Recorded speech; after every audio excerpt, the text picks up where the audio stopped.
네. 화요일 이 시간 저희가 새로운 코너를 하나 준비했습니다. 이 시간에 출연할 신장식 변호사의 식, 그리고 경남대 김근식 교수의 식을 따서 씩씩한 화요일, 이렇게 코너 이름을 지었습니다. 우리 사회 주요 이슈들을 누구보다 씩씩하게 토론해볼 건데요. 한 분 한 분 소개를 해드리죠. 그동안 일일 명예기자로 계속 활동을 해주고 계신 우리 신장식 변호사, 어서 오세요. 네, 안녕하세요. 아유, 시그널이 아주 좋네요. 용감하게 씩씩하게. 오늘부터는 그런데 정의당 사법개혁특별위원회 위원장으로 소개를 해달라 이렇게 하셨네요. 네, 제가 이제 일일 명예기자로 예, 쭉 대담대담에 출연을 하다가 오늘 이 씩씩한 화요일에서는 이제 한 사람의 정치인으로 변신 하게 됐습니다. 그래서 뭐 이제 그전에는 아무래도 그 기자에서 정치인으로 이제 바뀌었으니까 이제 기자일 때는 감시, 예, 그다음에 비판, 돌직구 뭐 이런 거 중심으로 했다면 이제는 뭐 정치인으로서는 갈등의 조정과 대안, 그럼 어떻게 할 거냐. 결과적으로는 진보적 시각의 합리적 대안이 뭘까를 고민의 중심에 두고 토론에 임해야 되지 않을까 이런 생각을 정치인으로 해봤습니다. 변신한다길래 막 지르겠다 이런 말씀하실 줄 알았더니 너무 지르는 정치인 너무 많아서요. 너무 많아서 그거는 내 몫이 아니다. 알겠습니다. 그리고 신장식 변호사와 함께 호흡을 맞춰주실 김근식 교수님 어서 오세요. 네, 안녕하세요. 김근식입니다. 네. 김근식 교수님은 안철수 전 의원계로 분류가 되셨던 분인데요. 언론에서 주로. 얼마 전에 혁신통합추진위, 그러니까 혁통의 그 합류를 선언하셨습니다. 한국당이 한 3년 동안 이 사용해온 뭐 당명도 바꾼다고 등등 하는데 그 전에 안철수 전 의원과는 결별하신 겁니까? 뭐 지금도 그 중도 정치나 중도 개혁의 가치에 대해서는 공감하고 옳은 길이라고 생각을 합니다.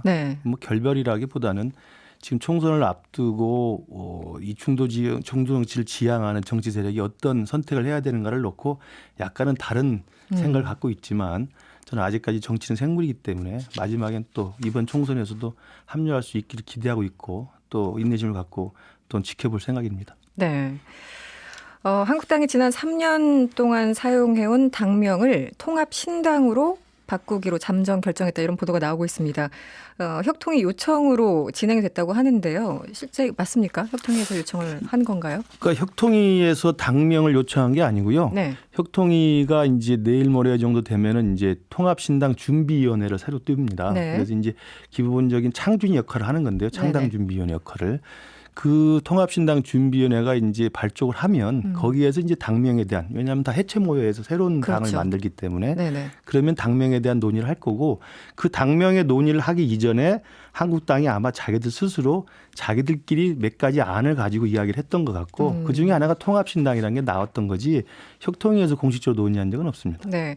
이름을 얼핏 들었을 때 저 개인적으로는 이건 주로 소위 말하는 이제 민주당 계열에서 예전에 분열하고 다시 모이고 할 때 많이 쓰던 이름하고 비슷해서 좀 헷갈린다라는 느낌도 있었어요. 이거 약간 전략입니까?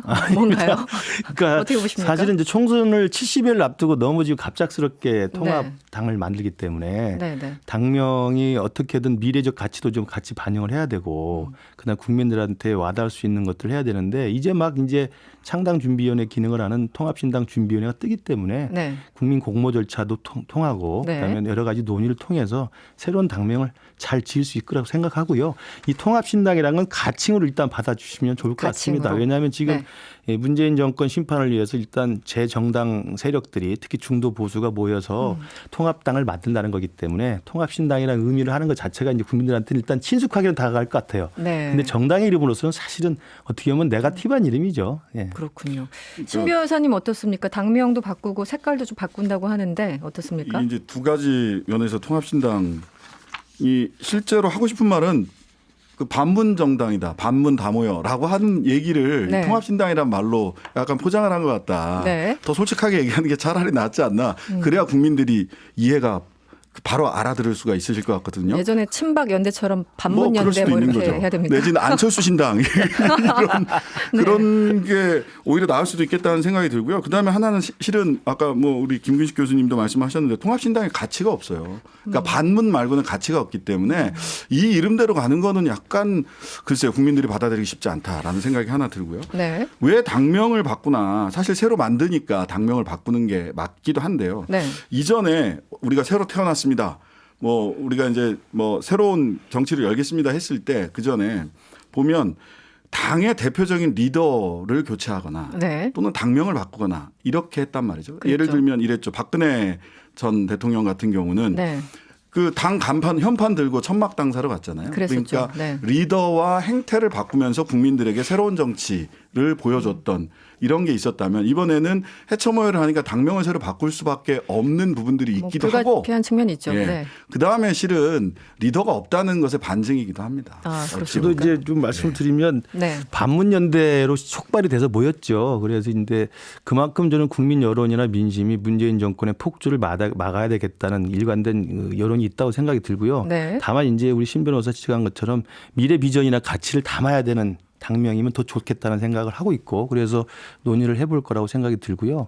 그리고 이제 뭐 정치학적으로 이야기하면 총선 특히 이제 대통령제 임기하에서 임기 중반에 치러지는 중간선거적 성격인 총선은 네. 철저하게 심판선거입니다. 네네. 심판선거이기 때문에 문재인 정권을 반대한다는 것 자체가 틀린 건 아니거든요. 네네. 물론 이제 그 선거에는 회고적 전망 투표가 있고 또 사실은 또 미래 전망에 대한 투표가 있습니다만 네네. 일단은 2년 반 동안의 문재인 정권에 대한 평가와 심판을 주된 목적으로 하는 임기 중반의 총선이기 때문에 반문에 대해서 사람들이 많이 지지를 해주고 있는 것 같고요. 네. 두 번째로 이제 가치는 여기에 담을 수가 없는데 우리 혁통위에서 논의를 해가지고 가치에 대한 합의를 지금 도출한 바가 있습니다. 네. 그건 자유, 네. 민주, 그다음에 공화, 네. 공정이라고 하는 네 가지 이념, 주로 헌법적인 가치들인데요. 그런 말씀들 좀 설명하기 좀 복잡하긴 합니다만 그런 내용들을 당원 당규나 강령에 통합신당에서는 담을 생각입니다. 가치를 담을 것이다. 네. 당명에 네. 다 너무 좋은 말들이라 문제는 너무 아름다운 말들만 있어서 네. 오히려 와닿지 않는다 뭐 아니, 겁니까? 이런 이름 이런 가치들을 담은 정당들이 너무 많아요. 네. 과거에도 있었고 하다 보니까 참 어렵긴 할 텐데 혹시 미래를 꼭 넣어서 만들려고 하시는 의도는 없으실지 그 논의를 해봐야 되는데 누군가를 고려해서 뭐 미래 그 한국당 누군가를 고려한 건 아닌데 네. 미래에 대한 가치가 소중한 가치잖아요. 특히 네. 이제 미래 세대에 대한 배려도 해야 되고 그래서 이제 미래라는 가치도 많이 들어가겠지만 당명하고 사실은 그 당이 꿈꾸고 있는 강령적 가치를 담는 거 사실은 일치되지는 않아요. 우리도 신변호사 알겠지만 옛날에 학생운동할 때 네네. 투쟁위원회 이름 줄 때 투쟁위원회 모든 구호를 다 넣을 수는 없어요. 그렇긴 합니다. 그런 내용을 네. 보면 강령이나 당의 당원 당규를 통해서 가치는 좀 집어넣고 그다음에 당명은 국민한테 좀 신속하게 다가가면서도 명확하게 좀 그 어떤 방향성을 제시할 수 있는 그런 당명을 좀 공모도 하고 논의도 해야 될 거라고 생각이 들어요. 네. 그나저나 이름 바꾸기 전에 통합을 먼저 해야 하는 건 아닌가요? 3782번이 문자 주셨어요. 그래서 결론은 유승민 의원은 온답니까? 이렇게 문자 주셨는데 저희들이 궁금한 건 그겁니다. 유승민 의원 옵니까? 그리고 궁극적으로 안철수 의원까지는 어떻게 되는 것인가? 이게 실시간으로 이렇게 되는군요. 네. 예. 문자들을 많이 보내주고 계시죠. 굉장합니다. 네. 그 유승민 의원은 제가 알기로는 내일이 수요일이죠. 내일까지 답을 주는 것으로 내일까지요? 네. 그 알고 있고요. 긍정적인 그 통합에 부응할 걸 생각이 듭니다. 그리고 이미 이제 세보수당 안에서 논의가 진전이 돼 있기 때문에 네. 일정한 정도의 저는 그 합류를 할 거라고 생각이 들고요. 그다음에 안철수 의원은 아까도 말씀드렸지만 지금은 이제 안철수 신당이랑을 만들겠다고 지금 발표를 한 그렇죠. 마당이기 때문에 네. 창당의 준비를 할 거라고 생각이 듭니다. 네, 네. 그러나 안철수 대표가 공항에 도착해서 지금까지 일관되게 했던 내용이 뭐냐면 상당 부분은 문재인 정권의 폭주를 막겠다는 거거든요. 그런 식의 큰 대의에 동참한다면 네. 저는 막판에 합류 가능성이 있고 그 막판에 합류 가능성은 하나만 예를 들면 2014년에도 당시 안철수 대표가 새정치를 내걸면서 새정치 추진위원회를 새정치랑을 만들어서 네네. 창당을 했었어요. 창당하는 과정에 다시 민주당과 통합해서 새정치 민주연합으로 사실 합류를 해서 야권 통합을 했거든요. 당시 김한길 대표와. 맞습니다. 네네. 그렇기 때문에 저는 예전에 없던 경험도 아니고 네. 그래서 저는 마지막까지 안철수 전 대표가 저랑 같은 길을 갈 거라고 기대하고 있습니다. 네. 지금 이 김근식 교수님의 말씀에 대해서 비판을 해주세요. 네. 아니 저는 뭐 네. 그 지금 어떤 물론 가치를 담아야 되는데 이 가치를 담고 하나의 정당으로 모이기는 쉽지 않은 네. 제가 아는 김근식 교수님과 황교안 대표가 같은 당에 있다는 것이 어떤 가치를 가지고 있을지 잘 모르겠어요. 매우 어색하다. 예, 매우 어색합니다. 그렇군요. 네. 예, 그래서 어떤 하나의 통합된 가치를 가지기보다는 사실은 반문재인이라고 하는 정치적 필요에 따라서 네. 모이는 것 아닌가. 근데 이번 선거가 지금도 여론조사에 많이 나오는 바와 같이 야당 심판, 그 보수 야권 심판 선거가 될지 소위 문재인 정권 심판 선거가 될지 네네. 실은 정의당 입장에서는 문재인 정권에 대해서도 비판할 부분들도 꽤 있거든요. 근데 이게 프레임 자체가 네네. 야당 심판 선거가 될 수도 있겠다라는 것 때문에 저희들도 그러면은 어떤 정의당 입장에서도 스탠스를 어떻게 예, 스탠스를 잘 가져가야 되겠다. 네네. 고민스러운 지점이 있기는 합니다. 근데 사실은 뭐 아무리 아름다운 이야기를 해도 네. 이번 통합 신당은 네. 문재인 정권 심판이라고 하는 반문재인 이 그것이 정치적인 이 프레임 안에서 만들어지는 거는 뭐 부정하기 어려울 것 같다. 그렇죠. 그러니까 국민 여론이 네. 문재인 정권 심판에 다수가 동차한다면 통합신당에 저는 성과를 낼 거라고 보고요. 그런 의미에서 이제 우리 친한 우리 신장식 변호사지만 네. 정의당도 스텝이 상당히 꼬여 있다는 말씀 좀 한 말씀 드립니다. 알겠습니다. 전혀 지지 않는 첫 시간인데도 굉장히 후끈하군요. 알겠습니다. 통추에 계셔서 몇 가지 질문을 드렸고요. 네. 오늘 여러 가지 뭐 화제 중에 한 분이 바로 김웅전 검사였습니다. 새로운 보수당에 입당했는데 신 변호사님, 네. 네. 김웅전 검사가 사표 썼던 바로 그날 네. 방송에서 제가 혹시 정치권으로 가는 거냐 질문을 드렸어요. 그랬더니 내가 잘 아는데 그럴 뿐이 아니다 이렇게 답을 하셨어요. 아 예. 네. 실은 뭐 여기서 다 말씀드리면 어찌하다 보니 우리 김근식 교수님이나 저나 네. 김웅 검사나 다 같은 과 출신이에요. 네, 같은 학교에다 같은 과라서 학교 같은 과예요. 네. 그러니까 사람은 몰라요. 아, 그러니까 사람 몰라요. 네. 여기 이렇게 마주 앉아서 제가 김근식 교수님과 얘기하게 될 줄 몰랐고요. 네, 네, 저희도 몰랐습니다. 예, 네. 그다음에 김웅 잠깐 아까도 그 얘기 대기하면서 네네. 우리 김근식 교수님하고도 얘기를 했는데, 말씀 나누셨군요. 예. 네. 김웅 검사가 정치를 하리라고는 둘 다 예측을 못했어요. 정말로. 두 분 다요? 예, 교수님도요? 예, 정치를 할 성품의 네, 이런 네. 분이 아니거든요. 그래서 또 이제 같은 학번에 있었던 다른 몇몇 분하고도 네.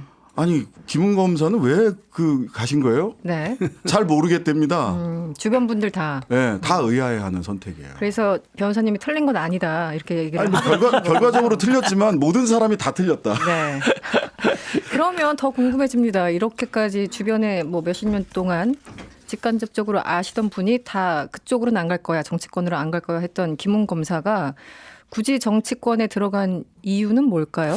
저도 뭐 밝히긴 김웅 했습니다만. 검사는 네. 이제 후배이기도 하고 검사가 됐을 때도 제가 정말 격려성 또는 그 좀 우려도 하고 그랬는데요. 성격이 굉장히 순수한 분이에요. 순수하다. 네, 순수하고 좀 어떻게 보면 맑은 분입니다. 그래서 뭐 이건 제 개인적인 생각입니다만 네네. 검사는 결국 누구를 잡고 누구를 단죄하고 이런 거 아닙니까? 그렇죠. 그래서 제가 선배로서 학과에서 지켜본 김웅 검사의 성정으로는 검사도 잘 맞지 않는다고 개인적으로 생각했었어요. 네네. 그러나 어쨌든 30년 가까이 검사 생활을 잘 해왔고 네. 그리고 이제 그러한 검사 생활에 사실은 그 순수한 성정이 굉장히 불편했을 수가 있습니다. 그렇기 때문에 검사 내전이라고 하는 네. 생활 밀착형 생계형 검사의 생생한 이야기를 잘 쓰지 않았습니까? 네. 근데 이제 제가 볼 때는 왜 그러면 김웅 검사가 이렇게 정치권을 선택했을까는 가장 큰 게 이 검경 수사권 조장이라고 하는 지금 문재인 정권이 하고 있는 것에 대한 부당성을 네네. 무엇보다 절박하게 느끼고 있다. 그러니까 제나 신 변호사나 이게 김웅 검사에 맞지 않는 옷이라고 생각되는 정치를 왜 굳이 선택을 했을까는 그만큼 이 검경 수사권 조장이나 검찰 개혁에 반기를 드려야 될 필요성을 절박하게 느끼지 않았느냐 이런 저는 개인적인 생각을 해보고요. 두 번째로 딱 하나 말씀드리면 네. 김웅 검사도 어찌됐든 간에 DNA는 정치의 피가 흐를 수 있다고 생각을 합니다. 모든 사람은 다 그런 게 있다고 저는 개인적으로 믿고 있습니다. 아, 그렇습니까? 네. 전혀 없는 저는- 사람도 있을 텐데요. 네.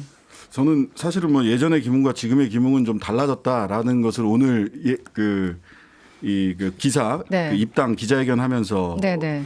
나온 내용들을 보고 좀 봤는데요. 저는 좀 이해하기 어려운 부분들이 있어요. 말하자면 형사부 공판부 강화를 주장을 했었고요. 네. 김웅 검사가 그 네. 검경 수사권 조정 실무를 검찰에서 했을 때 형사부 공판부 강화를 주장을 했고 특수부를 축소하고 인지 수사를 축소하자라고 하는 견해를 가지고 있었어요. 네네. 예. 그러다가 사실은 윤석열 검찰총장 가면서 좌천됐죠. 근데 그거를 윤석열 총장이 좌천시켰던 건데 네. 그걸 문재인 대통령이 좌천시켰다. 이렇게 얘기한 건 좀 사실관계를 조금 비틀었다라는 생각이 하나 들고요. 그러니까 지난 8월에 있었던 예, 예, 윤석열 예. 검찰총장 그때 인사 인사 개편 때 예, 좌천됐었는데 마치 지금 다른 일이 문재인 정권 벌어진 때문에 것처럼. 좌천된 것처럼 이야기하는 것은 사실관계를 본인이 그렇게 얘기하는 건 좀 맞지 않다 이런 생각이 들고요. 네. 그다음에 그러고 나더니 그때는 그 문정권이 특수부를 강화하는 쪽으로 가다가 갑자기 조국 전 장관 수사하면서 특수부를 약화시키고 형사부 공판부 강화를 주장했다. 이게 네네. 사기다 이렇게 얘기를 했는데 뭐 어떤 혹자는 그렇게 볼 수도 있겠죠. 하지만 김웅 검사 입장에서는 그건 사기가 아니죠. 본인 주장대로 돌아갔는데 그러니까 자기는 형사부 공판부를 강화해야 된다고 얘기를 했는데 네. 본인이 그렇게 얘기하는 것은 저는 이거는 좀 앞뒤가 안 맞는 거예요. 잠시만요. 네. 제가 김웅정 검사의 워딩을 조금 소개를 해드리는 게 이해하시기가 좀 편하실 것 같아서 일단 검경 수사권 조정에 막중한 책임을 갖고 있었던 게 김웅정 검사입니다. 국회 통과 이후에 이런 얘기를 했어요. 민주화 이후에 가장 혐오스러운 음모이자 퇴보다. 선거에서 경찰의 충성을 맞거래한 거다 이렇게 얘기를 하면서 사직을 했고요. 오늘 입당 환영식에서는 제가 가장 잘한 일은 사기꾼 때려잡는 일입니다. 대한민국 사기공화국의 최정점에 있는 사기 카르텔을 때려잡고 싶습니다. 이런 얘기를 했는데요. 사기꾼 잡으려면 검사로 계속 있어야 되는 거 아닌가요? 네, 어떻게 되는 건지 이해가 안 가서. 사기꾼 잡기 네. 위해서 검사를 했고 또 검사하면서 많이 잡았겠죠. 네. 근데 이제 정치적 사기범들을 잡으러 국회로 가겠다는 거니까 네. 김웅 검사의 말로는 뭐 신 변호사 말도 일리는 있습니다만 특수부를 축소하고 형사부 공판부를 늘리는 게 김웅 검사 일관된 기조입니다. 제가 잘합니다. 네네. 맞아요. 그래서 실제로 윤석열 총장이 검찰총장으로 내정됐을 때 저하고 통화한 적도 있는데 특수부가 너무 커지는 건 바람직하지 않다고 그랬어요. 그 당시 굉장히 그런 지적 그렇습니다. 많았죠. 네. 그렇기 때문에 그런 김웅 검사의 일관된 그 취지에 대해서는 저는 맞다고 생각이 드는데 이제 네. 김웅 검사가 분개했던 건 조국 전 장관에 대한 수사가 진행이 되니까 그러니까 살아있는 권력에 대한 권력형 비리에 대한 이 검찰의 수사가 시작된 거 아닙니까? 그러니까 어느 날 갑자기 문재인 정권이 처음에 특수부를 키워야 된다라고 주장을 했다가 어느 날 갑자기 그것도 타이밍도 아주 교묘하게 네. 조국 전 장관에 대해서 겨눠지는 검찰 수사가 진행이 되니까 특수부를 줄이는 걸로 갔단 말이죠. 그러니까 이게 사기라고 본 거예요. 저는 네. 충분히 김웅 검사 입장은 변한 게 아니지만 네. 문재인 정권은 변한 거죠. 그래서 사기라고 보는 거고 저는 그런 의미에서 김웅 검사의 일관성은 지지하고 있고 네. 그래서 문재인 정권의 자기 사람 챙기기 위해서 검찰을 정말 신여화시키기 위한 그런 식의 정치적 의도를 저는 정확히 지적했다고 생각합니다. 저는 뭐 그렇게 볼 수 있다고 봐요. 네. 근데 문제는 오늘 김웅 전 검사의 그 워딩들, 네. 그 이야기들은 보면 그 본인이 어찌 보면 아까도 말씀드렸다시피 본인이 형사부 공판부 확대해야 된다라고 얘기를 했다가 윤석열 총장한테 좌천됐어요. 지난 7월 달에. 네. 7월인가 8월 8월 인사에. 그러니까 8월 네, 인사 7월 이렇게 인사에. 됐어요. 네. 그러면은 어떤 계기가 됐든 간에 본인의 정책적 소신, 형사정책 전문가니까 정책적 소신에 맞게 방향이 틀어졌어요. 네. 방향이 바뀌어서 형사부 공판부 늘리는 쪽으로 갔잖아요. 그럼 그 부분에 대해서 이야기를 하셔야 되는데 그게 마치 문재인 정권이 나를 좌천시켰다. 그래서 또 이렇게 됐다. 이렇게 얘기하는 거는 제가 알던 김웅의 말인가 다시 읽어봤어요, 사실. 이거는 좀 안 맞다. 맞는다. 논리가 안 맞아, 이건. 정확히 문재인 정권이 자기를 자천시켰다고 이야기를 했어요. 네, 그런 식의 워딩을 했어요. 저는 그렇게 말한 것 같지는 않은데 네. 취지는 그렇게 됐지만 문재인 워딩은. 정권이 자기를 자천시킨 건 아닌 것 같고요. 네. 제가 보건대는 김웅 검사의 이야기는 사실은 이 형사부와 공판부를 강화하고 특수를 축소하는 것뿐만 아니라 검경 수사권 조정이라고는 좀 더 큰 사법개혁의 취지가 있다고 생각해요. 그렇기 때문에 문무일 총장 산하에서 그 부분을 담당하는 연구관으로 가 있었던 겁니다. 그래서 네, TV 토론도 많이 나왔어요. 그러니까 경찰의 힘도 빼고 검찰의 힘도 빼야 된다는 게 기본적인 취지예요. 네, 네. 근데 지금 검경 수사권 조정이 4+1이라고 하는 제도에도 없는 야합체에 의해 가지고 막 날치기 통과가 됐을 때 김웅 입장에서 봤을 때는 이건 뭐지라는 생각이 든 거죠. 그러니까 검찰의 힘을 빼는 건 저도 동의합니다. 검찰의 힘을 분산시키고 견제하는 건 동의하는데 그러기 위해서 경찰한테 비대하는 권한을 준다?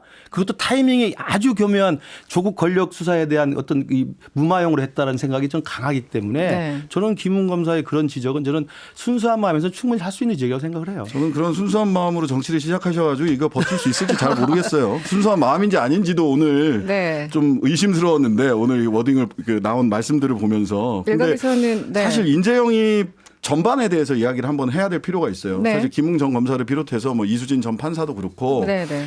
지금 국회 내에 사실은 뭐 저도 변호사긴 합니다만 전 정치를 하다가 변호사를 했다가 다시 이제 이 영역으로 왔지만 네. 법률가들 과잉대표돼 있어요. 너무 그리고 많죠. 네. 이 법률가들이 들어오는 사람들이 김웅 전 검사도 그런데 이수진 전 검사도 이수진 전 판사도 네. 그렇고 약간 전부 다 자기를 피해자라고 주장하면서 들어와요. 사법농단의 피해자고 또 뭐 검찰 검경 수사권 존중 뭐 사기의 피해자고 이렇게 얘기를 하는데 네. 우리가 생각하는 법률가들이 본인을 피해자 코스프레를 하면서 또는 이렇게 하면서 들어와 가지고 정치를 잘할 수 있을까? 저는 사실 의문이거든요. 법률가들 자체 어떻게 보면 힘이 있는 사람들인데 그 사람들 그렇죠. 스스로가 피해자 코스프레가 맞지 않는다. 네, 맞지 않습니다. 사실 정책적 전문성을 가지고 와서 돕는다거나 또는 그걸 가지고 사실 당내에서 정치적으로 훈련을 받고 들어와야 돼요. 네. 근데 그런 거 없이 저는 뭐의 피해자입니다. 저는 문재인 정권의 피해자입니다. 저는 양승태 사법농단의 피해자입니다. 이런 피해자 입장으로 법률가들이 더군다나 국회에 들어오는 게 올바른 인재 영입인가? 저는 김웅 검사가 피해자 코스프레를 하는 게 주된 측면은 아닌 것 같고요. 지금 문재인 정권이 추진하는 검경 수사권 조정에 대한 기본 방향을 반대하기 때문에 저는 하고 있다고 생각을 해요. 그러니까 피해자 코스프레는 우리 신 변호사가 볼 때는 내가 좌천됐다 이런 식의 이야기했던 제가 볼 때 그런 워딩은 저는 아닌 것 같고 피해자 코스프레보다는 문재인 정부가 추진하고 있는 검찰개혁, 사법개혁, 검경 수사권 조정이 다분히 정치적 의도를 가지고 있고 다분히 제 식구를 감싸기 위해서 하는 정치적인 사기다라고 하는 것을 준엄하게 비판하는 거라고 저는 받아들이고 싶습니다. 알겠습니다. 슬슬 마무리할 시간이 됐는데요. 오늘 처음 출연하신 교수님, 김근식 교수님 어떠셨습니까? 아유, 너무 화끈하게 달아올려가지고 제가 오랜 선후배 사이인데요. 다음에 김웅 검사도 한번 같이 불러서 하는 게 좋을 것 같습니다. 좋습니다. 섭외 직접 부탁드리고요. 네, 여기까지 들어야 되겠네요. 씩씩한 화요일. 오늘 두 분과 인사를 하겠습니다. 오늘 고맙습니다. 네, 감사합니다.